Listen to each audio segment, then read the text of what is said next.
CBSE class 12 maths हमारा chapter है relations and functions. हम फंक्शंस पार्ट कर रहे हैं और उसमें हमारा टॉपिक है onto and one one. अगला क्वेश्चन है question number 37। Show that the function f from r to r defined by fx is equal to x by x square plus 1 is neither one one nor onto. यह question CBSE 2023 में 6 marks का पूछा गया था।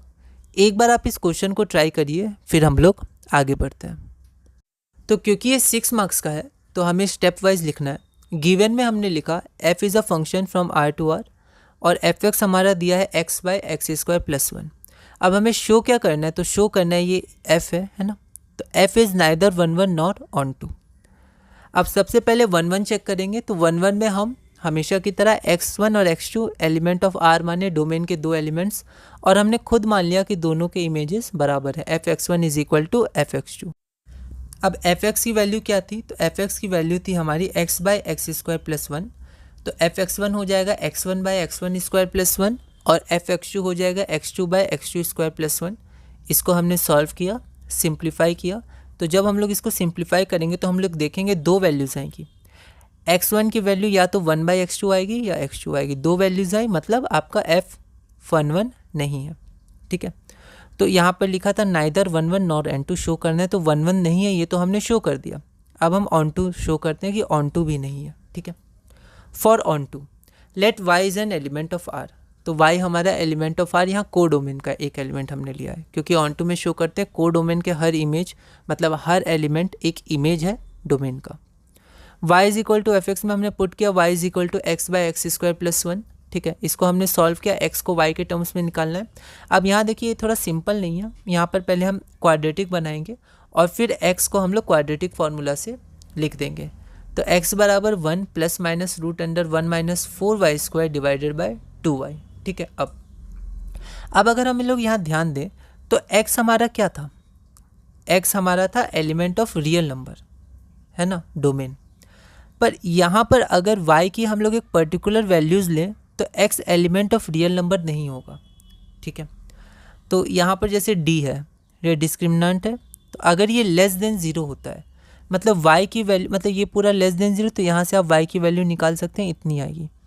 तो अगर y की value इतना है तो आप में x की कोई वैल्यू है ही नहीं उसके लिए। ठीक है, तो इसको ऐसे समझ सकते हैं। मान लीजिए यहाँ पर आपका को डोमेन है ना, और यहाँ पर आपका डोमेन है।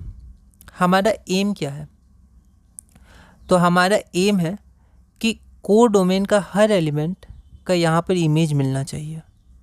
अगर मिल गया तो यहाँ पर ये ऑन टू हो जाएगा।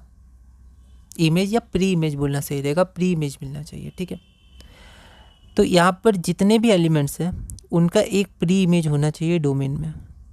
इसका मतलब रेंज और को डोमेन बराबर होगा तो ये ऑन टू आपका हो जाएगा।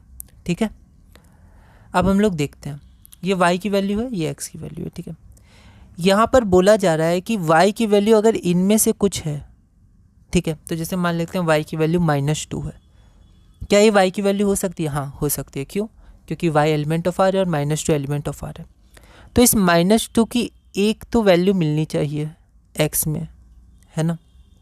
तो देखते हैं क्या मिलेगी। यहाँ पुट करते हैं -1, तो 1 प्लस माइनस -2 पुट करते हैं 1। अब देखिए -2 आपका क्या हो जाएगा, -2 का स्क्वायर 4 4 सार 16 -16 हो गया, यही होगा ना। -2 का स्क्वायर 4 4 सार 16 माइनस था। ठीक है, डिवाइडेड बाई 2 इंटू -2। ठीक है, y की वैल्यू -2 है, ये आपका -√15 हो जाएगा। यहाँ तो प्लस माइनस रहेगा। अब आप बताइए -√15 क्या कभी रियल नंबर आएगा? नहीं आएगा। तो क्या x का कोई यहाँ -2 के लिए x का कोई मिलेगा एलिमेंट? नहीं मिलेगा। मतलब यहाँ आपका गैप रह जाएगा, या ऐसा बोले कि मिलेगा ही नहीं एलिमेंट। मतलब डोमेन की ये वैल्यू के लिए, को डोमेन की ये वैल्यू के लिए डोमेन में कोई वैल्यू है ही नहीं, तो ये नहीं हो पाएगा आपका ऑन टू।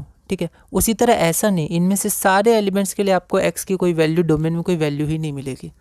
तो मतलब ये को डोमेन की इतनी वैल्यूज़ खाली रह जाएंगी, ये कभी रेंज नहीं बन पाएंगी, है ना, क्योंकि इस तरह से डिफाइंड है फंक्शन। तो हमारा f जो है वो ऑन टू नहीं है, है ना।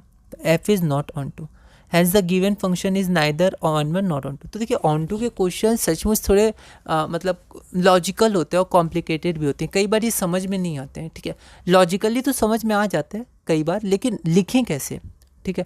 तो लिखने का तरीका हम लोग देखेंगे। एक और क्वेश्चन आएगा आगे चल के ऑन टू का, उसमें थोड़ा यही प्रोसेस है पर अलग तरह से लिखे, such that f x is equal to solve करके इक्वल टू वाई लाना पड़ता है, ठीक है। तो लिखने का तरीका बहुत इंपॉर्टेंट है, क्योंकि अभी हम लोग बोर्ड के क्वेश्चन सॉल्व कर रहे हैं और इसमें लैंग्वेज बहुत इंपॉर्टेंट है। और ये चैप्टर खुद लैंग्वेज बेस्ड चैप्टर है, इसमें हमें मैथ्स की लैंग्वेज पढ़नी है, लिखनी भी है, ठीक है। तो इसीलिए इम्पॉर्टेंट चैप्टर है लैंग्वेज बेसिस के लिए भी और कॉन्सेप्ट के लिए भी, ठीक है। तो इसे एक बार आप खुद देखिएगा इसकी लैंग्वेज क्या है और कैसे हुआ, ठीक है। तो हमने क्वेश्चन नंबर 37 पूरा किया। अगला है हमारा क्वेश्चन नंबर 38। यह क्वेश्चन CBSE 2023 में 2 मार्क्स का पूछा गया था। एक बार आप इस क्वेश्चन को ट्राई करिएगा, अगली वीडियो में हम इसे सॉल्व करेंगे।